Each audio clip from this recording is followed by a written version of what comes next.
Bună ziua! Vă prezentăm un apartament de 2 camere, de închiriat, totul nou, bucătărie mobilată, utilată, centrală,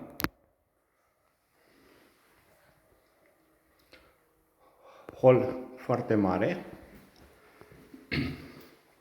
sufrageria cu aer condiționat, ieșirea către balcon, holul cu un dressing, mașina de spălat, dormitorul, la fel, cu aer condiționat și baia.